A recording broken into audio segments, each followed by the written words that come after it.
Hi guys, Sophy Ridge of Sky News introduced us to an interesting concept used by a Conservative Party election strategist.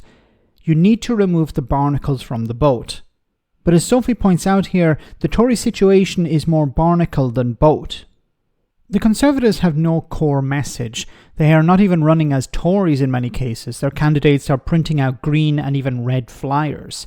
Rishi Sunak and Number 10 are acting as if they are the party of opposition, not the incumbent. Have a listen to this.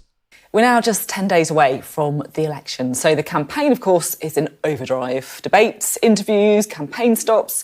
If you live in a constituency with a Conservative majority of less than about 20,000, then I salute you, because your letterbox is probably hanging off the door at this point after all the leaflets that have been stuffed through it during the last few weeks. And now that we're entering the latter stages of the campaign, it does really feel like the Conservatives are running out of time now to grab control of their messaging. Lynton Crosby has almost become a hallowed name in Conservative circles. He's a plain-talking Australian election strategist who ran successful campaigns for Boris Johnson and David Cameron. And he had a well-known saying that to run a successful campaign, you need to get the barnacles off the boat. In other words, don't get distracted by peripheral things. Just keep hammering your core message. Right now, frankly, it feels like the Conservative campaign is all barnacles and no boat. When was the last time Rishi Sunak was left to really hammer his core message? What even is the core message at this point?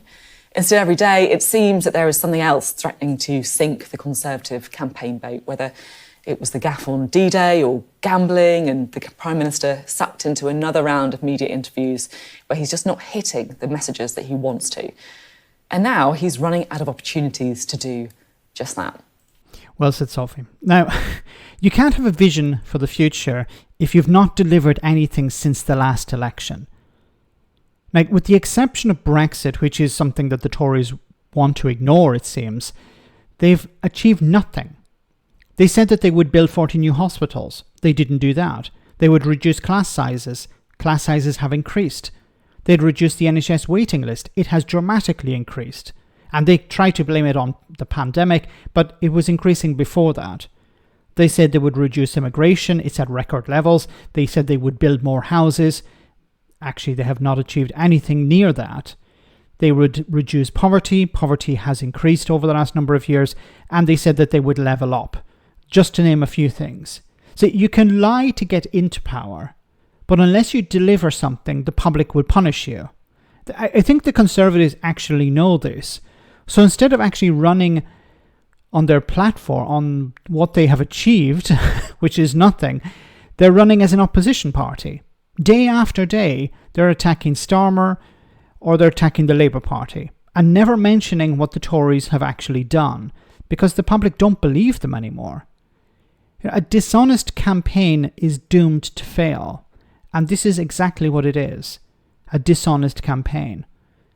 They have nothing to present as an achievement over the last 14 years, so instead they're attacking the opposition. But the public want change. So no matter what Rishi Sunak says, unless he's going to deliver that, which is impossible at this stage, he's out the door. Let me know in the comment section, guys, what you think. As always, your comments are greatly appreciated. Thanks a lot.